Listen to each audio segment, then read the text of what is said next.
கிருபை பெரிதல்லோ என் ஜீவனிலும் அதே இம்மட்டும் காத்ததுவே இன்னும் தேவை கிருபை தாருமே இன்னும் தேவை கிருபை தாருமே. கர்த்தருக்கே மகிமை உண்டாவதாக. சேனைகளின் கர்த்தர் ஊழியத்தின் மூலம் 8/5/2024 இன்று நாம் அறியவிருக்கும் கிருபையின் வார்த்தைகள். யாத்திராகமம் 20ஆம் அதிகாரம் 3ஆம் வசனம். என்னையன்றி உனக்கு வேறே தேவர்கள் உண்டாயிருக்க வேண்டாம். கத்தோலிக்க வேதாகமம் இவ்வாறு கூறுகின்றது. என்னை தவிர வேறு தெய்வங்கள் உனக்கு இருத்தல் ஆகாது என்கின்றது. கிருபையின் வார்த்தையில் கர்த்தர் இன்று நமக்கு கூறும் ஆலோசனையும் அறிவுரையும் என்னவென்றால், அவரை தவிர வேறு தேவர்களை நாம் உண்டாயிருக்க வேண்டாம், அவர்களை வணங்கவும் வேண்டாம், கர்த்தர் ஒருவருக்கே நாம் ஆராதனை செய்ய வேண்டும், இயேசுவே உண்மையான தெய்வம் என்று அவரை மட்டுமே விசுவாசித்து அவரையே நாம் நம்பி இருக்கும் பொழுது கர்த்தர் அதில் மகிழ்ச்சி அடைவாராம். ஆனால் நாம் உலகத்தில் தான் வாழ்கின்றோம். அந்நிய தேவர்களை வணங்குகின்ற நிறைய நண்பர்கள் நமக்கு இருப்பார்கள். நாம் வேலை பார்க்கின்ற இடத்தில் அப்படி நமது உற்றார் உறவினர்கள் இப்படி சுற்றி நம் புற தெய்வங்களை வழிபடுகிறவர்கள் இருப்பார்கள். நாம் அவர்களை மகிமைப்படுத்த வேண்டும் என்று அவர்களுடைய தெய்வத்தை வணங்கினாலோ, அவர்கள் தரக்கூடிய அந்த காரியத்தை நாம் வாங்கி உண்டாலோ, அது விக்கிரங்களுக்கு படைக்கப்பட்டது என்று அறிந்து நாம் வாங்கி உண்டாலோ, இப்படி இறைவனுக்கு பிரியமற்ற காரியத்தை செய்யும் பொழுது கர்த்தர் வேதனைப்படுவாராம். அதனால் கூட நமக்கு வரக்கூடிய சில ஆசீர்வாதங்கள் தடைபடும். ஆகவே அன்பு சகோதர சகோதரியை நாமை நன்கு சோதித்து பார்க்க வேண்டும். நாம் இறைவனுக்கு பிரியமற்ற இப்படி நம்முடைய நண்பர்களை, நம்முடைய அலுவலகத்தில் வேலை பார்க்கின்றவர்களை, அருகில் இருக்கின்ற பிற மதத்தவர்களை நாம் மகிமைப்படுத்த இறைவனுக்கு பிரியமற்ற காரியத்தை செய்தோமா யோசித்து பார்த்து மன்னிப்பு கேட்டு அதிலிருந்து நாம் இனி இறைவனை தவிர, இயேசுவை தவிர வேறு தெய்வத்தை நாம் வணங்க மாட்டோம், அப்படிப்பட்ட இடத்துக்கு நாங்கள் செல்ல மாட்டோம் என்று உறுதி கூறினால் கர்த்தர் நமக்குள்ள ஆசீர்வாத தடையை நீக்குவாராம்.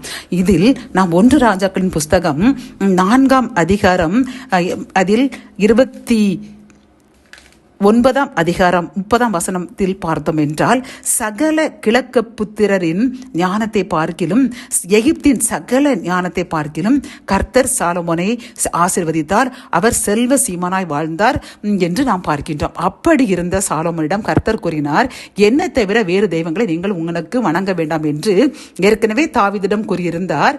சாலமோனும் அதை நன்கு அறிந்திருந்தான். ஆனால் 1 ராஜாக்கள் 11ஆம் அதிகாரத்தில் பார்க்கும் பொழுது, ராஜாவாகிய சாலமோன் பார்வோன் குமாரத்தியை நேசித்ததும் அல்லாமல் மோவாபியரும், அம்மோனியரும், ஏதோமியரும், சீதோனியரும் இப்படி நிறைய அநேகம் ஸ்திரீகள் மீது ஆசை வைத்தான். அவர்களை அவன் திருமணம் செய்து கொண்டான்.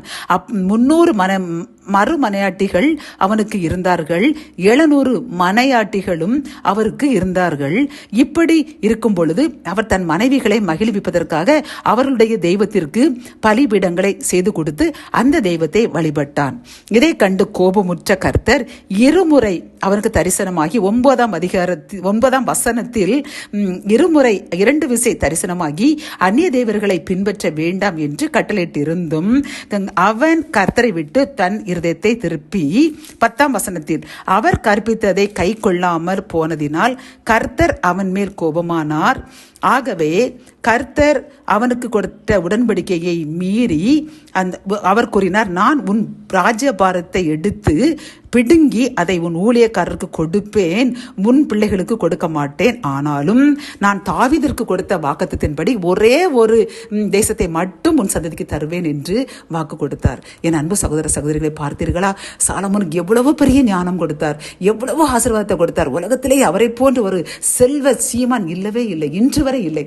அப்படி ஆசீர்வாதத்தை கர்த்தரை அவர் மறந்து அவர் கற்பனையை மீறி அந்நிய மனைவியை மகிமைப்படுத்த அந்த தெய்வங்களுக்கு அவன் மேடைகளை அமைத்து அதற்கு பலியிட்டு தூபம் காட்டின காரணத்தினால் கர்த்தர் அவனிடமிருந்து அந்த ராஜபாரத்தை பிடுங்கி வேறொருவருக்கு கொடுத்தார். அவன் வேலைக்காரனே மன்னராக வந்தான். அவனுடைய மகன் அடிமைகளாக இருந்து அவன் ஒரே ஒரு நாடு மட்டும் அவனுடைய தகப்பன் தாவீதுக்காக கொடுத்தார் என்று பார்க்கின்றோம். ஆகவே அன்பு சகோதரனை சகோதரியே, நம்மை சோதித்து பார்ப்போமா?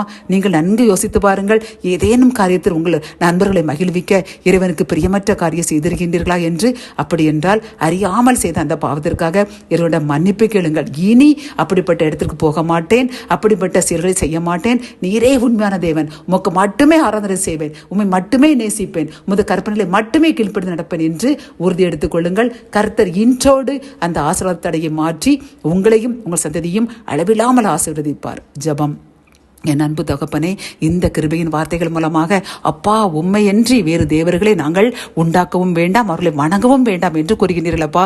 அப்படி உம்மை தவிர அந்த சாலமோன் வேறு தேவர்களை உண்டு பண்ணி அவர்களுக்கு பலியிட்ட காரணத்தினால், தூபம் பாட்டின காரணத்தினால் அந்த தாவீதினுடைய அந்த அனைத்து அந்த நாடுகளையும் பிடுங்கி அவனுடைய வேலைக்காரருக்கு கொடுத்த ஒரே ஒரு நாட்டை மட்டும் அவனுடைய தகப்பன் தாவீதிற்காக கொடுத்தேனப்பா. அவன் ராஜாபரத்தை இழந்து அவனுடைய பிள்ளைகள் ஆசீர்வாதத்தை இழந்தார்கள் என்று பார்க்கின்றோம் அப்பா. இதை போன்று இந்த செய்தியை கேட்டுக்கொண்டிருக்கிற எந்த சகோதரன சகோதரியோ இப்படி ஒரு தவறை செய்து அதனால் தான் எங்களுடைய ஆசீர்வாதம் குறைந்துள்ளது என்று அதை உணர்ந்து அவர்கள் திருந்தி வேதனைப்படுவதை நீர் அறிவீரப்பா. அவருடைய சிறையிருப்பை மாற்றுங்க, அவருடைய வேதனை நீக்கி போடுங்க, ஆசீர்வாதத்தை நீக்கி அவர்களையும் அவர்கள் சந்ததியும் அவர்கள் நினைத்ததை விட அதிகமாக ஆசீர்வதிங்க. மீட்பர் இயேசுவின் மூலம் ஜெபம் கேளும் நல்ல தகப்பனே, ஆமென்.